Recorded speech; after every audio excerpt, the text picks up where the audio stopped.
నమస్తే, welcome to health చూన్. చాలా మంది నడుము నొప్పి, కాళ్ళ నొప్పులతో ఇబ్బంది పడుతూ ఉంటారు. మరి ఈ నొప్పులు రావడానికి గల కారణాలు ఏంటి, ఎలాంటి జాగ్రత్తలు తీసుకోవాలో మనం తెలియజేయడానికి మనతో పాటు ఉన్నారు ప్రముఖ orthopaedic surgeon doctor Harsha Vikram garu. మరి వారితో మాట్లాడదాం, మరిన్ని డీటెయిల్స్ తెలుసుకుందాం. నమస్తే సార్. నమస్తే సార్, ముందుగా చెప్పండి, మనం ఈ మధ్య కాలంలో చూస్తున్నట్లయితే ఎక్కువ మంది కాళ్ళ నొప్పులు, కాళ్ళ వాపులు అని చెప్తూ ఉన్నారు. అసలు వీటికి కారణం ఏంటంటారు? మోకాల వాపు రావడానికి కానీ మోకాల నొప్పి రావడానికి మెయిన్ రీజన్స్ ఏంటంటే ఫస్ట్ ఒకటి ఆర్థరైటిస్, ఆస్టియో ఆర్థరైటిస్ అంటారు. రెండోది రుమటాయిడ్ ఆర్థరైటిస్ అంటారు. మూడోది సైనోవైటిస్. ఆస్టియో ఆర్థరైటిస్ అంటే వయసు పెరిగే కొద్దీ కార్టిలేజ్ అరుగుదల వల్ల వచ్చే నొప్పుల వల్ల దాన్ని ఆస్టియో ఆర్థరైటిస్ అంటారు. రుమటాయిడ్ ఆర్థరైటిస్ అంటే హెరిడేటరీ, లైక్ మన పూర్వీకులకి ఎవరికైనా ఉంటే కీళ్ళవాతం అంటారు. మన పూర్వీకులకి ఎవరికైనా ఉంటే వాళ్ళ ద్వారా మనకు వచ్చే దాన్ని రుమటాయిడ్ ఆర్థరైటిస్ అంటారు. మూడోది సైనోవైటిస్ అంటే ఇన్ఫెక్షన్, నీ జాయింట్లో ఎక్కడైనా ఇన్ఫెక్షన్ ఉన్నా కూడా దాన్ని సైనోవైటిస్ అంటారు. These are the 3 main reasons for కాలు వాపు రావడానికి, నొప్పి రావడానికి. ఓకే, అలాగే డాక్టర్, ఇప్పుడు మనం చూస్తుంటాం మోకాళ్ళ అరుగుదల అని కూడా చెప్తూ ఉంటారు. ఇదంతా కూడా మనకి మోకాళ్ళు అరగడం అనేది ఎక్స్రేలో కనిపిస్తూ ఉంటుంది కదా. సో దీనికి ట్రీట్మెంట్ ఏ విధంగా ఉంటుంది? మోకాలు అరుగుదల మన మెయిన్ డయాగ్నోసిస్ ఒకటి క్లినికల్ ఎగ్జామినేషన్, అంటే మనం మోకాలు ఎగ్జామిన్ చేస్తే తెలుస్తుంది. రెండోది x-ray is the main mode of investigation. ఎక్స్రేలో ఏంటంటే మనకు 4 స్టేజ్లు ఉంటాయి. ఫస్ట్ స్టేజ్లో ఏంటంటే మోకాలు కొంచెమే అరుగుతుంది, లైక్ కొత్త ఆస్టియోఫైట్స్ అంటాం, అంటే కొత్త బోన్ ఫామ్ అవుతూ ఉంటుంది. రెండో స్టేజ్లో ఆ గ్యాప్, పైన బోన్కి కింద బోన్ గ్యాప్ అనేది కొంచెము తగ్గుతుంది.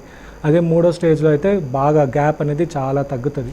4వ స్టేజ్లో ఏంటంటే 2 ఎముకలు అతుక్కొని ఉంటాయి, అది గ్యాప్ కొంచెం కూడా ఉండదు. సో జనరల్గా ఏం చేస్తామంటే ఫస్ట్ స్టేజ్కి, సెకండ్ స్టేజ్కి ఫిజియోథెరపీ అడ్వైజ్ చేస్తాం. లైక్ ఎక్సర్సైజ్ చేయడము, కింద కూర్చోకుండా ఉండడము, మెట్లకి దిగడం అవాయిడ్ చేయడము, ఇండియన్ టాయిలెట్స్ వాడడము, దాంతోపాటు మోకాల్లో గుజ్జు పెరగడానికి కొన్ని టాబ్లెట్స్ ఉంటాయి, అవి ఇస్తూ ఉంటాం. మూడో స్టేజ్లో ఏంటంటే టాబ్లెట్స్ కానీ ఫిజియోథెరపీ కానీ అంతగా పనిచేయవు. సో వాళ్ళకి ఏం చేస్తామంటే ఇంజెక్షన్స్ ఉంటాయి. ఒకటి గుజ్జు పెరగడానికి హైల్యూరోనిక్ యాసిడ్ ఇంజెక్షన్స్ అని ఉంటాయి. రెండోది స్టీరాయిడ్ ఇంజెక్షన్స్ అని ఉంటాయి. మూడోది ఇప్పుడు లేటెస్ట్గా వచ్చింది PRP injections, platelet rich plasma అంటాం దాన్ని పిఆర్పి ఇంజెక్షన్స్ అంటాం. అది కొంతమంది ఒకసారి ఇస్తారు, కొంతమంది 3 స్టేజెస్లో ఇస్తారు. సో దీనివల్ల ఏంటంటే మనకి ఒక 2 ఇయర్స్ కానీ 3 ఇయర్స్ కానీ మన మోకాలు అరగకుండా we can control them, pains అవన్నీ కంట్రోల్ చేయొచ్చు. ఇక 4వ స్టేజ్ వచ్చేసరికి ఇంజెక్షన్స్ కానీ ట్యాబ్లెట్స్ కానీ ఫిజియోథెరపీ కానీ ఏవి పనిచేయవు. సో 4వ స్టేజ్లో ఏంటంటే మనము నీ రీప్లేస్మెంట్కి పేషెంట్ని కౌన్సిల్ చేస్తాం. ఓకే, సో అలాగే ఈ కీళ్ళ నొప్పులు ఉన్న వాళ్ళు, కీళ్ళ వాపులు ఉన్న వాళ్ళకి కొంతమంది చెప్తూ ఉంటారు కదా, కింద కూర్చోవద్దు మేము అలా చెప్తూ ఉంటారు కదా. సో ఎట్లాంటి జాగ్రత్తలు తీసుకోవాలి వీళ్ళు? మన మెయిన్ ఏంటంటే మనం ఎంత కింద కూర్చోవడము, లేకుంటే మెట్లెక్కి దిగడం ఏమవుతుందంటే మోకాల మీద లోడ్ అనేది చాలా ఎక్కువ పడుతుంది. నార్మల్గా నించునేటప్పటికంటే కింద కూర్చోవడము, మెట్లెక్కి దిగడంలో దాదాపు 3 ఇంతలు ఎక్కువ లోడ్ పడుతుంది. దానివల్ల అరుగుదల అనేది, కార్టిలేజ్ డిస్ట్రక్షన్ అనేది ఎక్కువ అవుతూ ఉంటుంది, వేర్ అండ్ టేర్ ఎక్కువ ఉంటుంది. దానివల్ల మనకు దాదాపుగా 60 సంవత్సరాల్లో రావాల్సిన అరుగుదల 50 సంవత్సరాలకో 55 సంవత్సరాలకో వస్తూ ఉంటాయి. జనరల్గా మనం చూస్తూ ఉంటాం సాఫ్ట్వేర్ ప్రొఫెషనల్స్ వాళ్ళందరూ మన వర్క్ ఫ్రమ్ హోమ్ అయినప్పుడు వాళ్ళ ఇంట్లో మంచం మీద కూర్చొని వర్క్ చేస్తూ ఉంటారు, కాలు మర్చుకొని. సో అలా ఉన్నప్పుడు ఏమవుతుందంటే మన నీ జాయింట్ మీద ప్రెషర్ ఎక్కువ పడుతుంది. సో దానివల్ల అరుగుదల అనేది ఎక్కువ ఉంటుంది. సో మనం అవాయిడ్ చేయాల్సింది ఏంటంటే కింద కూర్చోవడము, మెట్లకి దిగడము, ఇండియన్ టాయిలెట్ వాడడం, ఈ 3 జాగ్రత్తలు తీసుకోవాలి. ఓకే, సో అలాగే డాక్టర్, ఈ కీళ్ళ నొప్పులకి థైరాయిడ్కి ఏదైనా సంబంధం ఉందంటారా? థైరాయిడ్ 2 రకాలు ఉంటుందండి. ఒకటి హైపర్ థైరాయిడిజం అంటారు, ఇంకోటి హైపోథైరాయిడిజం అంటారు. హైపర్ అంటే T3, T4 అనే హార్మోన్స్ ఎక్కువ ఉంటాయి. సో హైపోథైరాయిడిజం అంటే T3, T4 అనేది తక్కువ ఉంటాయి. సో ఇవి హైపర్ అయినా హైపోథైరాయిడిజం రెండిట్లో ఏదైనా కూడా మన బోన్ డెన్సిటీ అనేది తగ్గుతూ ఉంటుంది. బోన్ డిస్ట్రక్షన్, హైపర్ థైరాయిడిజంలో బోన్ డిస్ట్రక్షన్ ఎక్కువ ఉంటుంది, హైపోథైరాయిడిజంలో బోన్ ఫార్మేషన్ తక్కువ ఉంటుంది. సో రెండింటి ప్రకారము మనకు బోన్ డెన్సిటీ అనేది తక్కువ ఉంటుంది. సో బోన్ పల్చబడ్డము, ఈజీగా ఫ్రాక్చర్ అవ్వడము జరుగుతూ ఉంటుంది. ఇది ఒక పీరియడ్ ఆఫ్ అంటే థైరాయిడ్ ప్రాబ్లం ఏమైనా ఉంటే ఒక పీరియడ్ ఆఫ్ 10 ఇయర్స్, 15 ఇయర్స్, 20 ఇయర్స్లో మనకి ప్రభావాన్ని చూపిస్తూ ఉంటుంది. ఓకే, సో అలాగే మనం చాలా చోట్ల వింటూ ఉంటాం, చాలామంది చెప్తూ ఉంటారు ఈ కీళ్ళ నొప్పులు, మోకాళ్ళ నొప్పులు ఉన్న వాళ్ళు కొన్ని ఫుడ్స్కి దూరంగా ఉంటూ ఉంటారు. కొంతమంది ఆలుగడ్డ తినొద్దని, కొంతమంది వంకాయ తినొద్దని చెప్తూ ఉంటారు. ఎట్లాంటి ఫుడ్కి దూరంగా ఉండాలి వీళ్ళు? అంటే జనరల్గా ఏంటంటే మనకి ఆస్టియో ఆర్థరైటిస్కి మనం తీసుకునే ఫుడ్కి పెద్ద సంబంధం ఉండదండి. కానీ రుమటాయిడ్ ఆర్థరైటిస్ వాళ్ళకి ఏమవుతుందంటే ప్రాసెస్డ్ ఫుడ్స్లో ట్రాన్స్ ఫ్యాట్స్ ఉంటాయి. సో అవి వీలైనంత వరకు అవాయిడ్ చేయాలి. ఎందుకంటే అది ఇట్ కాజెస్ మోర్ ఇన్ఫ్లమేషన్ ఎక్కువ అయ్యే కొద్దీ జాయింట్ డిస్ట్రక్షన్, కార్టిలేజ్ డిస్ట్రక్షన్ ఎక్కువ అవుతుంది. Refined carbohydrates like white bread కానీ, పాస్తా కానీ అవి అవాయిడ్ చేయాలి. టొబాకో కానీ, స్మోకింగ్, ఆల్కహాల్ ఇవన్నీ అవాయిడ్ చేస్తే మంచిది. వంకాయకి దీనికి సంబంధం పెద్దగా ఏమి ఉండదు. ఓకే. సో అలాగే మోకాల నొప్పులు ఉన్న వాళ్ళు కొంతమంది ఆయుర్వేదం ట్రీట్మెంట్ కూడా తీసుకుంటూ ఉంటారు. సో ఇది ఎంతవరకు కరెక్ట్ అంటారు? అదేనండి, ఆయుర్వేదిక్ ట్రీట్మెంట్ చాలా వరకు హెల్ప్ చేస్తుంది. మేము కూడా అల్లోపతిలో కూడా కొన్ని డ్రగ్స్ ఉంటాయి, లైక్ అశ్వగంధ కానీ, బాస్విలియా కానీ, టర్మరిక్, ఇవన్నీ మేము రెగ్యులర్గా వాడే ట్యాబ్లెట్స్లో ఇవి కూడా కొన్ని ఉంటాయి. సో ఏంటంటే 1వ స్టేజ్ కానీ, 2వ స్టేజ్ కానీ, 3వ స్టేజ్ కానీ ఉంటే ఈ మందులు బాగానే పనిచేస్తాయి. అదే 4వ స్టేజ్కి వచ్చేసరికి ఆయుర్వేదిక్ ట్రీట్మెంట్ అంతగా పనిచేయదు. ఓకే. సో అట్లాగే ఎక్కువ టాబ్లెట్స్ తీసుకుంటే కనుక ఈ మోకాల నొప్పులు పెరిగే ఛాన్సెస్ ఏమైనా ఉంటాయంటారా డాక్టర్? డెఫినెట్గా అండి. ఎక్కువ మన ట్యాబ్లెట్స్ ఏంటంటే మనం జనరల్గా ఆర్థరైటిస్ వచ్చినప్పుడు పెయిన్ కిల్లర్స్ అవన్నీ ఇస్తూ ఉంటాం. పెయిన్ కిల్లర్స్ వల్ల మన సిమ్టమాటిక్ రిలీఫ్ మాత్రమే వస్తుంది, కానీ మన యాక్చువల్ డిసీజ్ మీద అయితే ఎఫెక్ట్ ఏం చూపించదు. కానీ కొంతమంది స్టీరాయిడ్స్ వాడుతూ ఉంటారు. అలాగే కొంతమంది కడుపులో మంట ఉందని ప్యాంటాప్ ట్యాబ్లెట్ ఎక్కువ వాడుతూ ఉంటారు. వీటి వల్ల ఏమవుతుందంటే మన బోన్ అనేది పలచబడ్డం స్టార్ట్ అవుతుంది. మనం స్టీరాయిడ్స్ ఒక లైక్ ప్రెడినిస్లో ఒక ట్యాబ్లెట్ ఉంటుంది, అది 5 mg 10 mg ఉంటుంది. అది మన కొంతమంది రెగ్యులర్గా వాడుతూ ఉంటారు, months together, years together. So అట్లా వాడడం ఏమవుతుందంటే దానివల్ల బోన్ అనేది పలచబడ్డం స్టార్ట్ అవుతుంది, బోన్ వీక్ అవుతుంది. సో దాన్ని ఆస్టియోపోరోసిస్ అంటారు. సో దానివల్ల మోకాల నొప్పులు కానీ, మిగతా బాడీలో ఎక్కడుంటే ఎముక నొప్పి కానీ ఇవన్నీ ఎక్కువ అవుతూ ఉంటాయి. లైక్ క్యాన్సర్ డ్రగ్స్ వాడే వాళ్ళకి కూడా ఈ బోన్స్ మీద ప్రెషర్ ఎక్కువ పడుతూ ఉంటుంది. ఓకే. సో అలాగే మనం కొంతమందిలో చూస్తుంటాం, చిన్న వయసు నుంచే మోకాళ్ళు వంకరగా ఉండడం చూస్తూ ఉంటాం. సో దీనికి ట్రీట్మెంట్ ఏ విధంగా ఉంటుందంటారు? మన చిన్న వయసులో మోకాలు వంకరగా ఉన్నదాన్ని రెండు విభాగాలుగా డివైడ్ చేయొచ్చు. ఒకటి జిను వాల్గమ్ అంటాము, ఇంకోటి జిను వారం అంటారు. జిను వారం అంటే ఏంటంటే యాంకిల్స్ 2 దగ్గరకు ఉంటాయి, మోకాలు దూరంగా ఉంటాయి. ఇది జనరల్గా ఏంటంటే పుట్టిన పిల్లలకి 2 years వరకు ఫిజియోలాజికల్ అంటే నార్మల్గా నార్మల్ అంటే దట్ ఈస్ నార్మల్. 2 years దాటి కనుక మనకి జిను వారం ఆర్ బోలెక్స్ అంటాం. ఇట్లా బోలెక్స్ ఉంటే ఏమవుతుందంటే మనకి పెరిగే కొద్దీ బోన్ డిఫార్మిటీ పెరుగుతూ ఉంటుంది. దానికి మెయిన్ కారణం ఏంటంటే మన బాడీలో విటమిన్ డి డెఫిషియన్సీ వల్ల, దాన్నే రికెట్స్ అంటారు. లేకపోతే ఏమైనా ఇన్ఫెక్షన్, పుట్టుకతో ఏమైనా ఇన్ఫెక్షన్ వచ్చినా కానీ, బోన్ డిఫార్మిటీ డెవలప్మెంట్ సరిగా లేకపోవడం కానీ, బ్లౌన్స్ డిసీజ్ అంటాం. సో ఇలాంటి డిఫార్మిటీస్ ఏమైనా ఉన్నప్పుడు బోలెక్స్ వస్తాయి, దాన్ని జిను వారం అంటాం. ఇంకోటి జిను వాల్గమ్ అంటాం. జిను వాల్గమ్ అంటే మోకాలు 2 దగ్గరికి ఉంటాయి అండ్ యాంకిల్ 2 దూరంగా ఉంటాయి, దాన్ని జిను వాల్గమ్ అంటాం. దీనికి కూడా ఇది 7 years వరకు కొంతమంది నార్మల్ అంటారు, ఫిజియోలాజికల్ అంటాం. అంటే దట్ ఈస్ నార్మల్. 7 years పుట్టిన పిల్లల వరకు ఉంటే నార్మల్. అదే 7 years దాటిన తర్వాత కూడా ఇది ఉంటే దెన్ అది అబ్నార్మల్, దాన్ని జిను వాల్గమ్ అంటారు. దీనికి రీజన్స్ కూడా అవేనండి. Vitamin D deficiency most common, అంటే మాల్ న్యూట్రిషన్ అంటే మన లో సోషియో ఎకనామిక్ స్టేటస్లో మాల్ న్యూట్రిషన్ వల్ల, విటమిన్ డి డెఫిషియన్సీ వల్ల, కాల్షియం డెఫిషియన్సీ వల్ల ఈ డిఫార్మిటీస్ అన్నీ వస్తాయి. మనకి జిను వాల్గమ్లో 7 years దాటిన తర్వాత కూడా ఉంటే ఫస్ట్ మనం న్యూట్రిషనల్ సప్లిమెంట్స్ ఇస్తాం. అప్పుడు కూడా తగ్గలేదు అంటే 10 years దాటిన వాళ్ళకి సర్జరీ చేస్తాం.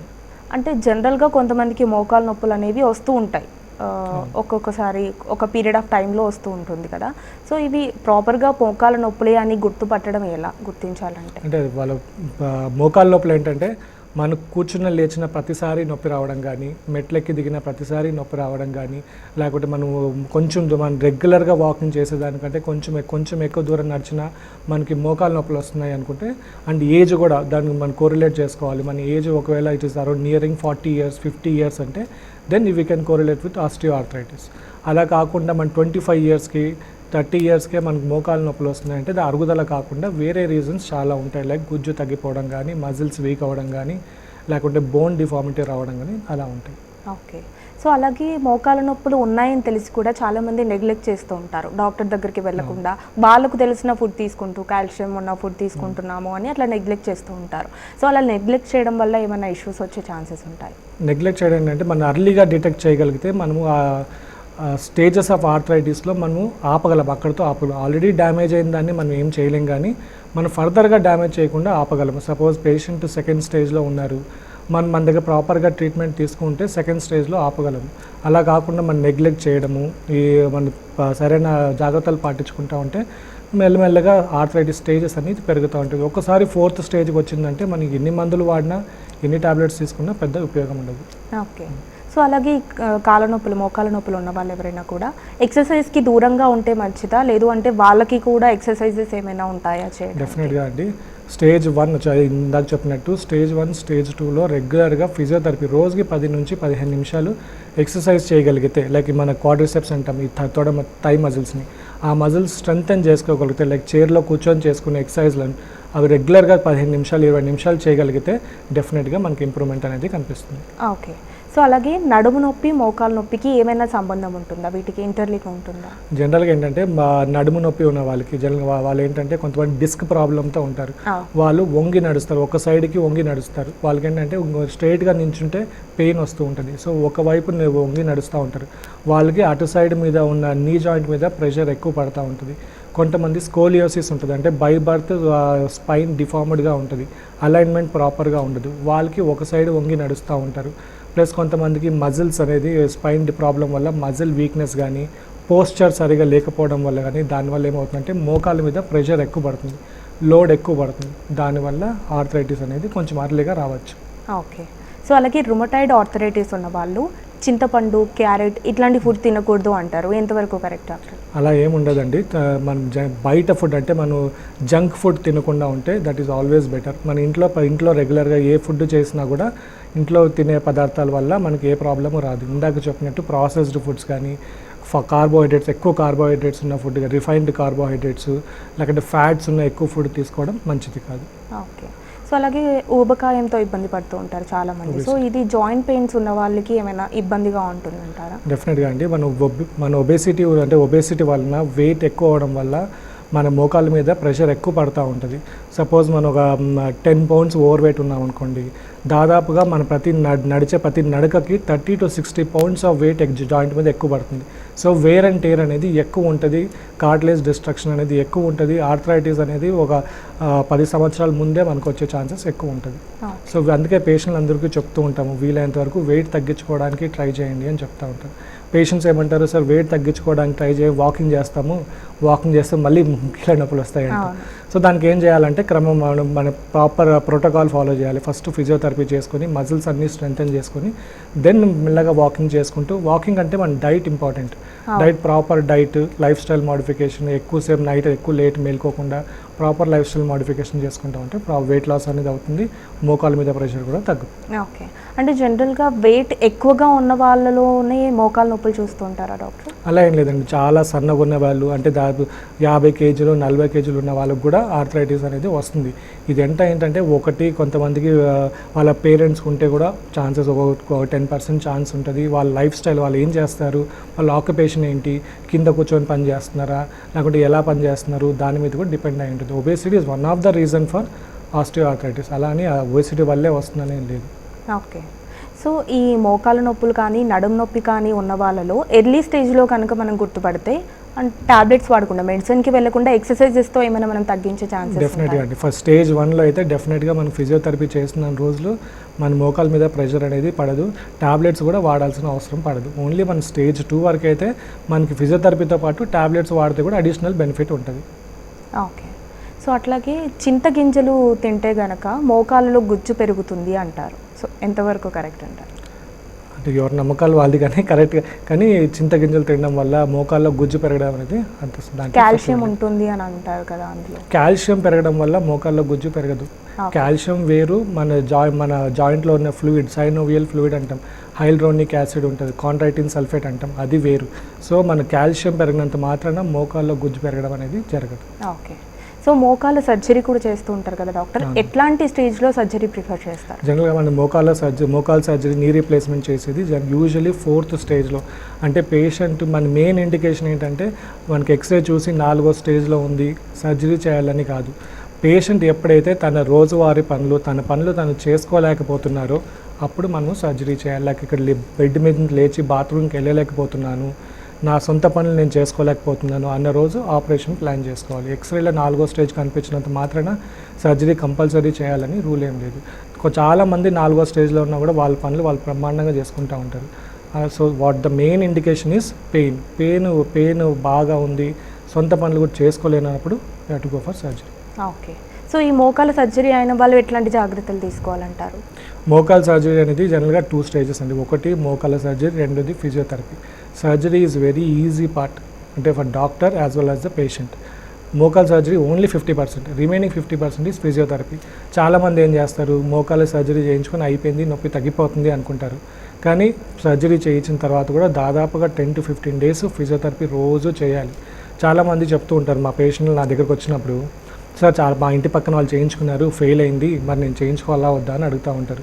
వాళ్ళు ఏంటంటే ఎందుకు ఫెయిల్ అవుతుందంటే వాళ్ళు సర్జరీ చేయించుకున్న తర్వాత ఫిజియోథెరపీ ప్రాపర్గా చేయట్లేదు. ఫిజియోథెరపీ చాలా పెయిన్ఫుల్ ఉంటుందండి. సర్జరీ చేసిన తర్వాత కానీ నెక్స్ట్ 3 days పెయిన్ ఉండదు. హాస్పిటల్లో ఉంటారు, ప్రాపర్ ట్రీట్మెంట్ ఇస్తూ ఉంటాము. కానీ ఎప్పుడైతే ఇంటికి వెళ్తారో start physiotherapy, aggressive physiotherapy start చేస్తూ ఉంటాం. సో వాళ్ళు తట్టుకోలేక ఫిజియోథెరపీ చేయకపోవడం వల్ల మోకాలు స్టిఫ్ అయిపోవడము, సరిగ్గా నడవలేకపోవడము, దానివల్ల ఫెయిల్ అయింది అనుకుంటారు. సరే, కానీ ప్రాపర్గా ఫిజియోథెరపీ చేస్తే ముందర నొప్పిలో 1% నొప్పి కూడా ఉండదు. ఓకే. సో ఇప్పుడు మనం చూస్తున్నట్లయితే చాలా చిన్న వయసులోనే మోకాలు నొప్పులు కూడా వస్తూ ఉన్నాయి. సో ఈ మోకాలు నొప్పులు రాకూడదు అంటే ఎట్లాంటి జాగ్రత్తలు తీసుకోవాలి? ప్రాపర్ అంటే రోజు ఎక్సర్సైజ్ చేయడం. అంటే ఎక్సర్సైజ్ అంటే వాకింగ్ అనే, చాలామంది ఏమంటారంటే, సార్ నేను రోజుకి 2 kilometers వాకింగ్ చేస్తున్నాను సార్ అంటారు. వాకింగ్ చేయడం వల్ల గుండెకి మంచిది, అంతేగాని మోకాలకు మంచిదేం కాదు. వాకింగ్ చేస్తూ వాకింగ్తో పాటు మనకి మోకాలకు సంబంధించిన కొన్ని ఎక్సర్సైజ్లు ఉంటాయి. అంటే ఒక స్టేజ్ 30 years కానీ 40 years వచ్చిన తర్వాత మన దానికి సంబంధించిన జాగ్రత్తలన్నీ పాటించుకుంటూ ఫిజియోథెరపీ రెగ్యులర్గా చేసుకుంటూ ఉంటే రోజు ఒక 10 minutes దానికి స్పెండ్ చేస్తూ ఉంటే సరిపోతుంది. ప్లస్ లైఫ్ స్టైల్ మోడిఫికేషన్స్, ఇందాక చెప్పినట్టు కింద కూర్చోవడం, ఎక్కువ మెట్లెక్కి దిక్కుండా ఉండడం చేస్తే బాగుంటుంది. ఓకే. సో ఇందాక మనం కొన్ని ఫుడ్స్ గురించి మాట్లాడుకున్నాం కదా డాక్టర్. సో అట్లా ఏమైనా మోకాలు నొప్పి రాకుండా ఉండడానికి ఏమైనా ఫుడ్స్ అవాయిడ్ చేస్తే మంచిదంటారా? అదే అండి చెప్పాను ఇందాక, రిఫైన్డ్ ఫుడ్స్ కానీ, లేకపోతే ప్రాసెస్డ్ ఫుడ్స్, కార్బోహైడ్రేట్స్ కానీ, లైక్ మన ఎక్కువ కార్బోహైడ్రేట్స్ తినడం కానీ, బయట జంక్ ఫుడ్ తినడం కానీ, పాస్తాస్, పేస్ట్రీస్ అట్లాంటివి అవాయిడ్ చేస్తే మంచిది. ఓకే. సో అట్లాగే మోకాలు నొప్పి సర్జరీ అని అంటే చాలామంది భయపడుతూ ఉంటారు. సో చాలామంది దానివల్ల ఆగుతూ ఉంటారు. సో అట్లాంటి వారి కోసం ఇప్పుడు PRP థెరపీ వచ్చింది. సో 1 dayలోనే సర్జరీ అయిపోతుంది, 1 dayలోనే నడుచుకుంటూ వెళ్ళిపోవచ్చు.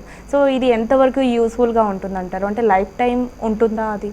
అంటే PRP అనేది దాన్ని ఏం చేస్తామంటే మన దగ్గర ఉన్న మన బ్లడ్డే తీసుకొని దాన్ని ప్రాసెస్ చేసి మనం జాయింట్లోకి ఎక్కిస్తాం. దానివల్ల ఏమవుతుందంటే కొంతమంది స్టెమ్ సెల్స్ ప్రొడ్యూస్ అవుతాయి. స్టెమ్ సెల్స్ వల్ల మళ్ళీ కార్టిలేజ్ పెరగడం అనేది జరుగుతుందని యూజువల్గా మన థియరీ అది. కానీ యాక్చువల్గా ఏంటంటే దానివల్ల స్టేజ్ 1లో, స్టేజ్ 2లో కానీ, స్టేజ్ 3లో కానీ చాలా వరకు ఉపయోగపడుతుంది.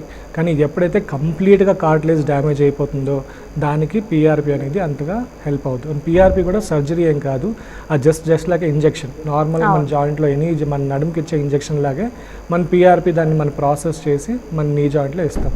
అది మనం కొంతమంది ఒక స్టేజ్ ఇస్తారు, కొంతమంది 3 stages ఇస్తూ ఉంటారు. సో దానివల్ల అవన్నీ టెంపరరీ అండి, జస్ట్ మేబీ 6 months కానీ 1 year కానీ 2 years కానీ, depending on the patient condition, ఏ స్టేజ్లో ఉన్నారు, నొప్పి ఎంత ఉంది, దాన్ని బట్టి మనకి దాని యూజ్ అనేది జరుగుతూ ఉంటుంది. ఓకే. బట్ చెప్తున్నారు కదా సార్, PRP ట్రీట్మెంట్ చేయించుకుంటే మళ్ళీ లైఫ్ టైం కాళ్ళ నొప్పులు రావు అని చెప్తూ ఉన్నారు కొంతమంది. అలా ఏమి ఉండదండి. PRP అనేది జస్ట్ మనకి కొన్ని రోజుల వరకే హెల్ప్ అవుతుంది, ఒక 2 years కానీ 1 year, అంతకుమించి PRP అది కూడా స్టేజ్ 4లో అయితే PRP అనేది పెద్దగా ఉపయోగపడదు మనకు. ఓకే. సో మళ్ళీ మోకాలు నొప్పులు వచ్చినట్టయితే కనుక మళ్ళీ PRPకే వెళ్ళాలా? PRP 1 సారి 2 సార్లు 3 సార్లు ఇస్తే పని చేస్తుందండి, అంతకన్నా ఎక్కువ సార్లు ఇస్తే పెద్దగా పని చేయదు. సో అలాగే డాక్టర్, ఈ మోకాలు నొప్పులు ఉన్న వాళ్ళలో RA ఫ్యాక్టర్ ఎంతవరకు ఉండాలంటారు? RA ఫ్యాక్టర్ అనేది మనకు జనరల్గా రొమటాయిడ్ ఆర్థరైటిస్లో మనకు ఉందా లేదా అని చూడడానికి మనం బ్లడ్ టెస్ట్ చేయిస్తాం అది. సో RA ఫ్యాక్టర్ ఏంటంటే 0 to 20 వరకు ఉండాలి. సో దానికంటే ఎక్కువ ఉంటే RA ఫ్యాక్టర్ పాజిటివ్ అని అంటాం. సో RA ఫ్యాక్టర్ పాజిటివ్ ఉంటే ఖచ్చితంగా రుమటాయిడ్ ఆర్థరైటిస్ అని చెప్పుకోవచ్చు. అలాగని RA ఫ్యాక్టర్ నెగిటివ్ ఉన్నంత మాత్రాన రుమటాయిడ్ ఆర్థరైటిస్ లేదని ఏం లేదు, దాన్ని సీరో నెగిటివ్ రుమటాయిడ్ ఆర్థరైటిస్ అంటారు. సో RA ఫ్యాక్టర్ ఉన్నా, పాజిటివ్ ఉన్నా, RA ఫ్యాక్టర్ నెగిటివ్ ఉన్నా మనకి మన సిమ్టమ్స్ క్లినికల్గా చూసుకుంటూ పేషెంట్ సిమ్టమ్స్ కనుక ఒకవేళ అన్ని రుమటాయిడ్ ఆర్థరైటిస్కి సంబంధించింది అన్ని దగ్గరగా ఉంది అంటే then we take it as rheumatoid arthritis. దీనికి అడిషనల్గా మనం యాంటీ-CCP యాంటీబాడీస్ అంటాం, అది confirmative test for rheumatoid arthritis. So ఒకవేళ RA ఫ్యాక్టర్ నెగిటివ్ ఉన్నా కూడా మన యాంటీ-CCP యాంటీబాడీస్ పాజిటివ్ ఉంటే we take it as rheumatoid arthritis. Rheumatoid ఆర్థరైటిస్కి దానికి సపరేట్ సెట్ ఆఫ్ టాబ్లెట్స్ ఉంటాయండి. అవి మనం ఒక రోజు 2 రోజులు వాడితే సరిపోవు. అది అట్లీస్ట్ మనం 3 to 6 years వాడాలి. దాని తర్వాత ఒకవేళ సిమ్టమ్స్ ఇంప్రూవ్ అవుతున్నాయంటే మనం డ్రగ్స్ టేపర్ చేసుకోవచ్చు. సిమ్టమ్స్ ఇంప్రూవ్ అవ్వట్లేదు, ఇంకా మన అంటే కంట్రోల్లో ఉన్నాయి అంటే we have to use it life long, just like diabetes and hyper tension. Okay. So అట్లాగే మోకాల నొప్పులు ఉన్న వాళ్ళు కొంతమంది ఐస్ యూజ్ చేస్తూ ఉంటారు, హీట్ యూజ్ చేస్తూ ఉంటారు. సో ఇది ఎంతవరకు కరెక్ట్ అంటారు? మోకాల నొప్పి అనేది క్రానిక్ ప్రాబ్లం అండి. జనరల్ క్రానిక్ ప్రాబ్లం ఏంటంటే దానికి వేడి అంటే హాట్ ఫర్మెంటేషన్ అంటాం, అంటే వేడి నీళ్ళు కాపడం పెట్టడం. దానివల్ల ఏమవుతుందంటే బ్లడ్ సర్క్యులేషన్ ఆ పార్ట్కి వేడి పదార్థం పెడితే బ్లడ్ సర్క్యులేషన్ ఇంప్రూవ్ అవుతుంది. సో అలా ఇంప్రూవ్ అయినప్పుడు ఏమవుతుందంటే అక్కడ ఉన్న పార్టికల్స్, పెయిన్కి సంబంధించిన పార్టికల్స్ అన్నీ ఫ్లష్ అవుతుంటాయి. సో అందుకని యూజువల్గా వేడి నీళ్ళు కాపడం పెట్టమంటాం. వేడి నీళ్ళు కాపడం పెట్టేసి ఆయింట్మెంట్ రాసుకుంటామంటే ఇంకొంచెం బెటర్గా రిలీఫ్ వస్తూ ఉంటుంది. ఓకే. సో ఇప్పుడు మనం చూస్తూ ఉన్నట్లయితే చాలామంది ఎక్కువ టైం ఆఫీస్లోనే స్పెండ్ చేస్తూ ఉంటారు. సో వాళ్ళకు కూడా కూర్చొని వర్క్ చేస్తుంటారు, నడుము నొప్పి, మోకాలు నొప్పులు వచ్చే ఛాన్సెస్ ఉంటాయి. కాబట్టి వాళ్ళు కూర్చొని అంటే ఆఫీస్లో ఉండే ఏమైనా చిన్న ఎక్సర్సైజ్ చేసుకునే వీలు ఉంటుందా? డెఫినెట్గా వీలు ఉంటుందండి. మన చైర్లో కూర్చొని ఫిజియోథెరపీ అంటే మనం కొన్ని చైర్లో కూర్చొని ఎక్సర్సైజ్ చేయొచ్చు. ఒకటేంటంటే మన దగ్గర పిల్లో కానీ లేకపోతే మన దగ్గర నాప్కిన్ ఏమైనా ఉంటే దాన్ని ఫోల్డ్ చేసుకొని 2 కాళ్ళు మధ్యలో పెట్టుకొని గట్టిగా ప్రెస్ చేస్తూ 1 నుంచి 10 వరకు కౌంట్ చేసి తర్వాత వదిలేయడం, అదొక పద్ధతి. అట్లా ఒక 5 to 10 times చేయడము. రెండోది కూర్చున్నప్పుడు కాలు కంప్లీట్గా ఇట్లా స్ట్రైట్ చేసి కౌంట్ చేయడం, 1 నుంచి 10 వరకు కౌంట్ చేయడము. రెండోది కాలుకి ఏమైనా 1 kg బ్యాగ్ కానీ ఏమైనా కట్టుకొని దానికి మెల్లగా ఇట్లా పైకి లేపి 1 నుంచి 10 కౌంట్ చేయడము. అలా చేసుకుంటూ ఉంటే రెగ్యులర్గా రోజుకి ఒక 10 నుంచి 15 నిమిషాలు చేసుకుంటూ ఉంటే డెఫినెట్గా మన మోకాల మీద చుట్టూ ఉన్న మజిల్స్ అనేది గట్టిపడడానికి చాలా వరకు అవకాశాలు ఉంటాయి. ఓకే. సో అలాగే నడుము నొప్పి కూడా మనం ఎక్కువగా చూస్తున్నాం డాక్టర్ ఇప్పుడు. అంటే ఈ నడుము నొప్పి అనేది ఎక్కువగా ఎవరిలో వస్తుంది? జనరల్గా మన దగ్గర వచ్చే పేషెంట్స్ ఏంటంటే సాఫ్ట్వేర్ ప్రొఫెషనల్స్ ఎక్కువ ఉంటారండి. వాళ్ళు ఏంటంటే ఇప్పుడు ఈ మధ్య కాలంలో లాస్ట్ 3 years నుంచి వర్క్ ఫ్రమ్ హోమ్ ఎక్కువైంది. సో వర్క్ ఫ్రమ్ హోమ్ ఎక్కువ అవడం వల్ల ఏమవుతుందంటే మన ఆఫీస్లో ఏంటంటే ప్రాపర్ మనకు ఒక చైర్ ఉంటుంది, మనకు ఒక టేబుల్ ఉంటుంది. సో దాని ప్రకారం మనం కూర్చొని వర్క్ చేయడానికి ఈజీగా ఉంటుంది. కానీ ఇంట్లో ఏమవుతుందంటే ఈ సాఫ్ట్వేర్ ప్రొఫెషనల్స్ మంచం మీద కూర్చోవడం కానీ కింద కూర్చొని పనిచేయడం కానీ దానివల్ల ఏమవుతుందంటే వాళ్ళు వంగి పని చేయడం జరుగుతూ ఉంటుంది. సో వంగి ఎప్పుడైతే పని చేయడమో అంటే ఒక 1/2 hour 1 hour పని చేస్తే ప్రాబ్లం లేదు. అలా కాకుండా గంటల కొద్దీ పని చేయడం, 2 hours పని చేయడం, 3 hours పని చేయడం, కొంతమంది 8 hours పని చేస్తారు వంగి పని చేయడం. అలా ఉన్నప్పుడు ఏమవుతుందంటే మన మజిల్స్ అన్నీ వీక్ అయిపోతాయి. సో వీక్ అయిపోవడం 1 రోజు బాగుంటుంది, 2 రోజులు బాగుంటుంది, వారం రోజులు బాగుంటుంది. 10th day నుంచి పెయిన్ స్టార్ట్ అవుతూ ఉంటుంది. ఎందుకంటే మన మజిల్ ఒక పరంగా అలవాటు పడిన పనికే ఇది పెయిన్ రాదు. అలా కాకుండా ఎక్కువ ప్రెషర్ పడింది అనుకోండి ఆటోమేటిక్గా మజిల్స్ వీక్ అవ్వడము, పెయిన్ రావడము జరుగుతూ ఉంటుంది. సో ప్రాపర్ పోస్చర్ మేనేజ్మెంట్ అంటే మనం ఎరెక్ట్ స్ట్రైట్గా కూర్చొని సిస్టమ్ ఐ లెవెల్లో పెట్టుకొని పని చేస్తూ ఉంటే ఈ బ్యాక్ పెయిన్ అనేది అవన్నీ రావు. ఓకే. సో అట్లాగే డాక్టర్ కొంతమందిలో మనం చూస్తూ ఉంటాం ఈ బ్యాక్ పెయిన్ సివియర్గా అయిపోయి అసలు జర్నీ అవాయిడ్ చేయమని కూడా చెప్తూ ఉంటారు చాలా మందికి. సో ఎట్లాంటి స్టేజ్లో చెప్తారు ఇది? జనరల్గా ఏంటంటే మనం ట్రావెలింగ్ చేస్తే నొప్పి వస్తుంది, ప్లస్ నడుము నుంచి కాలు అంతా లాగుతుంది. అంటే మోస్ట్ కామన్ రీజన్ ఏంటంటే ఒకటి వయసు పైబడిన వాళ్ళకి మన వెన్నుపూస అరగడం వల్ల, వెన్నెముక అరుగుదల వల్ల వస్తుంది. లేదు యంగ్ పేషెంట్స్కి ఏమవుతుందంటే డిస్క్ ప్రాబ్లం ఉంటుంది. సో డిస్క్ ఎప్పుడైతే డిస్క్ బల్జ్ కానీ డిస్క్ బయటకు వచ్చి ప్రొలాప్స్ అయ్యి నర్వ్ రూట్స్ అంటాం, ఆ నర్వ్ రూట్స్ మీద ఎప్పుడైతే ప్రెషర్ పడుతుందో అప్పుడు ఒకవేళ రైట్ సైడ్ ప్రెషర్ పడితే రైట్ సైడ్ నడుము నుంచి తుంటెముక నుంచి మొత్తం కింద చిట్కన్ వేలు వరకు లాగుతూ ఉంటుంది. కొంతమందికి 5 నిమిషాల నుంచి ఉంటే వస్తుంది, కొంతమందికి 10 నిమిషాల నుంచి ఉంటే లాగుతూ ఉంటుంది. కొంతమందికి ఎక్కువ జర్నీ చేసినా కానీ ఎక్కువసేపు కూర్చున్నా కానీ లాగడం అనేటివి జరుగుతూ ఉంటుంది. సో వాళ్ళకి ఏం చేయాలంటే మనకి ఏ ఫ్యాక్టర్ వల్ల అయితే మనకి పెయిన్ ఎక్కువ పెరుగుతుందో ఆ ఫ్యాక్టర్స్ని అవాయిడ్ చేయడానికి బెటర్. ఓకే. సో అలాగే ఇందాక మనము మోకాల నొప్పికి అంటే ఆఫీస్లో కూర్చొని ఎక్సర్సైజెస్ చిన్నవి అనుకున్నాం కదా. సో అట్లాగే ఏమైనా నడుము నొప్పికి కూడా ఉంటాయంటారు? నడుము నొప్పి కూడా ఎక్సర్సైజ్ ఉంటాయండి, కానీ నడుము నొప్పికి మన ఆఫీస్లో కూర్చొని చేసుకునే ఎక్సర్సైజ్లు అయితే ఉండవు. మన ఇంట్లో బోర్ల పడుకొని కొన్ని ఎక్సర్సైజ్లు ఉంటాయి, స్ట్రైట్గా పడుకొని కొన్ని exercise, cat and camel exercise అంటాము. సో ఇట్లాంటి ఎక్సర్సైజ్ మన మెయిన్ సుపైన్ పొజిషన్ బోర్లో పడుకోవడం కానీ స్ట్రైట్గా పడుకొని చేసే ఎక్సర్సైజ్లే ఎక్కువ ఉంటాయి. కూర్చొని చైర్లో కూర్చొని చేయగల ఎక్సర్సైజ్లు చాలా తక్కువ. అట్లాగే మనం ఇందాక చెప్పుకున్నట్టు డాక్టర్ అంటే ఎక్కువ మంది కూర్చొని చేసే జాబ్సే ఎక్కువగా ఉన్నాయి. సో వీళ్ళలో నడుము నొప్పి ఎక్కువగా వస్తూ ఉంటుంది కాబట్టి రాకుండా ఉండడానికి వాళ్ళు ఎట్లాంటి జాగ్రత్తలు తీసుకుంటే బాగుంటుంది అంటే డైలీ రొటీన్ అదే అండి. మన ప్రాపర్ మన ఇంట్లో వర్క్ ఫ్రమ్ హోమ్ అయినా కూడా చైర్లో ప్రాపర్ చైర్ లైక్ మనకి వర్క్ చైర్ ఉంటుంది, ఆ వర్క్ చైర్లో కూర్చొని స్ట్రైట్గా ఎరెక్ట్ పోస్చర్ మెయింటైన్ చేయాలి. ఎప్పుడైనా ముందు కొంగి చేయడం కానీ వెనకాల ఆనుకొని చేయడం కానీ అట్లా కాకుండా స్ట్రైట్గా కూర్చోవడము, మన సిస్టమ్ ఏదైతే ఉందో అది ఎగ్జాక్ట్గా మన ఐ లెవెల్లో పెట్టుకొని వర్క్ చేస్తూ ఉంటే పెయిన్ అనేది ఎక్కువగా రాకుండా ఉంటుంది. ఓకే. సో మనం ఈ నడుము నొప్పికి కూడా మెడిసిన్స్ వాడుతూ ఉంటారు కదా డాక్టర్, సో ఎట్లాంటి స్టేజ్లో వాడుతూ ఉంటారు? ఎప్పుడైతే నడుము నొప్పి సివియర్గా ఉంది, దాంతోపాటు మనకి రేడియేటింగ్ పెయిన్ కాలు లాగడం కానీ, లేకపోతే మనం ఒక 10 నిమిషాలు నించున్నా కూర్చున్నా లాగుతుంది, కాలు నొప్పి వస్తుంది, నడుము బేసిక్ యాక్టివిటీస్ కూడా చేయలేకపోతున్నాము, అప్పుడు మనం ట్యాబ్లెట్స్ కానీ లేకుంటే ఈ షియాటికా అంటాం దీనికి సంబంధించిన ట్యాబ్లెట్స్ కానీ వాడుతూ ఉంటాం. ఓకే. సో ఈ పెయిన్ నెగ్లెక్ట్ చేయడం వల్ల ఏమైనా ఇష్యూస్ డెఫినెట్గా ఏజ్ ఇవన్నీ నెగ్లెక్ట్ చేస్తూ ఉంటే డిస్క్ ప్రాబ్లమ్స్ అనేవి పెరుగుతూ ఉంటాయి. మన డిస్క్ ప్రాబ్లమ్స్ అర్లీగానే డిటెక్ట్ చేసి అర్లీగా ట్రీట్మెంట్ ఇచ్చి ఫిజియోథెరపీ రెగ్యులర్గా చేసి పోస్చర్ ప్రాపర్గా మేనేజ్ చేస్తూ ఉంటే మనకు ఫర్దర్గా ఆపరేషన్ వరకు మనకు అవసరం పడకుండా ఉంటుంది. ఓకే. సో బ్యాక్ పెయిన్ అనగానే మన అందరికీ తెలిసిన చిట్కా ఒకటి, కింద పడుకుంటే తగ్గుతుంది, రిలీఫ్గా ఉంటుంది అంటారు. సో ఇది ఎంతవరకు యూస్ఫుల్గా? అలా ఏం లేదండి. మన రెగ్యులర్గా మనకి ఎట్లా కంఫర్టబుల్గా ఉంది అంటే అట్లా పడుకోవచ్చు. చాలామంది పేషెంట్స్ వచ్చి అడుగుతూ ఉంటారు, సార్ కింద పడుకుంటే బెటర్గా ఉంటుందా, నేను నడుము నొప్పి వస్తుంది, వారం నుంచి కిందే పడుకుంటున్నాను అయినా కూడా నొప్పి తగ్గలేదు అని. అలా ఏం లేదండి. మనకి ముందు నుంచి మనకి ఎలా కంఫర్టబుల్గా ఉంది సో అలా పడుకుంటే బెటర్గా. కొంతమంది ఆర్థో బెడ్ వాడితేనే బెటర్గా ఉంటుంది సార్, నాకు మెత్తగా ఉంటే కష్టంగా ఉంది అంటే that is what I'm saying. మీకు ఎట్లా కంఫర్టబుల్గా ఉంది. ఆర్థో బెడ్ ఏంటంటే కొంచెం గట్టిగా, మరీ గట్టిగా ఉండదు, మెత్తగా ఉండదు, ప్రాపర్గా ఉంటుంది కాబట్టి కొంచెం సపోర్టివ్గా ఉంటుంది కాబట్టి వాడితే కొంచెం బెటర్. అలా అని కంపల్సరీ అందరూ ఆర్థో బెడ్డే వాడాలని ఏం లేదు, అందరూ కింద పడుకోవాలని ఏం లేదు. ఎవరికి ఎట్లా కంఫర్టబుల్గా ఉందో అట్లా పడుకుంటే బెటర్. ఓకే. సో ఈ మ్యాట్రెసెస్ వల్ల ఏమైనా అన్కంఫర్ట్గా ఉండే ఛాన్సెస్ ఉంటాయా? దాని వల్ల కూడా వచ్చే ఛాన్సెస్? డెఫినెట్గా ఉంటుందండి. కొంతమంది బెడ్ అనేది చాలా మెత్తగా ఉంటుంది, అంటే కూర్చుంటే దాదాపుగా మనం ఒక 1-2 ఇంచెస్ కిందకి వెళ్ళిపోతాం.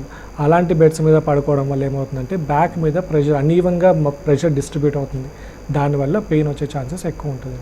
సో ఈ మ్యాట్రెస్ విషయానికి వస్తే కనుక డాక్టర్, సో ఏ ఏజ్ వాళ్ళైనా కూడా ఎట్లాంటి కంఫర్ట్ యూస్ చేస్తే బాగుంటుంది? అంటే కొంతమంది స్పాంజ్ అనుకుంటారు, కొంతమంది ఆర్థోపెడిక్ అనుకుంటారు, ఇందాక మీరు చెప్పినట్టు. సో ఎవరికైనా కూడా ఏ ఏజ్, మన యంగ్ ఏజ్ అయినా కూడా ఓల్డ్ ఏజ్ అయినా కూడా ఆర్థోపెడిక్ బెడ్ అనేది కొంచెం మరీ మెత్తగా ఉండకుండా, మనం కూర్చుంటే అణిగిపోకుండా, మన అలాగని మరీ గట్టిగా ఉండకుండా ప్రాపర్గా అన్ని ఈవెన్లీ డిస్ట్రిబ్యూటెడ్గా ఉంటుంది ప్రెషర్. సో ఎవరైనా సరే ఆర్థోపెడిక్ బెడ్ వాడితే చాలా బెటర్గా ఉంటుంది. మనకంటే వెన్ను నొప్పి రాకుండా, మనకి వేరే షియాటికా ప్రాబ్లమ్స్ అవన్నీ రాకుండా జాగ్రత్తగా ఉంటే బాగుంటుంది. సో ఇందాక మనం కీళ్ళ నొప్పుల గురించి మాట్లాడుకున్నాం కాబట్టి, అంటే ఎక్కువగా ఈ కీళ్ళ నొప్పులు అనేది ఏజ్ వాళ్ళలో వచ్చే ఛాన్సెస్ ఉంటాయంటారు? జనరల్ ఇందాక చెప్పాను కదా, కీళ్ళ నొప్పులు 2 రకాలు, ఒకటి osteoarthritis, 2 rheumatoid arthritis. Rheumatoid ఆర్థరైటిస్కి పర్టికులర్ ఏజ్ గ్రూప్ అనేది ఏం లేదండి, అది ఎవరికైనా రావచ్చు. లైక్ 20 ఇయర్స్ యంగ్ పేషెంట్ కూడా రావచ్చు, లేకుంటే 50 ఇయర్స్ తర్వాత కూడా డిటెక్ట్ అవ్వచ్చు. ఆస్టియో ఆర్థరైటిస్ అలా కాదు. ఆస్టియో ఆర్థరైటిస్కి అరుగుదల, అంటే మన వయసు పెరిగే కొద్దీ మన మోకాళ్ళ కార్టిలేజ్ డ్యామేజ్ అవ్వడం వల్ల వచ్చే అరుగుదల, అది యూజువల్గా మనకి 50-60 ఇయర్స్ దాటిన వాళ్ళకే వస్తుంది. జనరల్గా ఏంటంటే మన ఇండియన్ పాపులేషన్లో ఫీమేల్స్కి కొంచెం అర్లీగా వస్తుంది, ఎందుకంటే పోస్ట్ మెనోపాజల్ ఎఫెక్ట్స్ అవన్నీ ఉంటాయి కాబట్టి ఫీమేల్స్లో కొంచెం అర్లీగా వస్తుంది when compare to the males. So జనరల్గా మన యావరేజ్ తీసుకుంటే 60 ఇయర్స్ దాటిన వాళ్ళకి ఆస్టియో ఆర్థరైటిస్ అనేది ఎక్కువ ఉంటుంది. రుమటాయిడ్ ఆర్థరైటిస్కి ఏజ్ అంటూ పర్టికులర్ ఏజ్ డిస్ట్రిబ్యూషన్ అంటూ ఏం లేదండి, కానీ మోస్ట్ కామన్గా 20 to 50 ఇయర్స్ మధ్యలో వస్తుంది. కీళ్ళ నొప్పుల గురించి, నడుము నొప్పి గురించి తీసుకోవాల్సిన జాగ్రత్తల గురించి చాలా డీటెయిల్గా తెలియజేశారు doctor. Thank you very much. చూసారు కదా, ఇది ఇవాల్టి హెల్త్ షో. మరో డాక్టర్తో మళ్ళీ కలుద్దాం. అంతవరకు సెలవు, నమస్తే.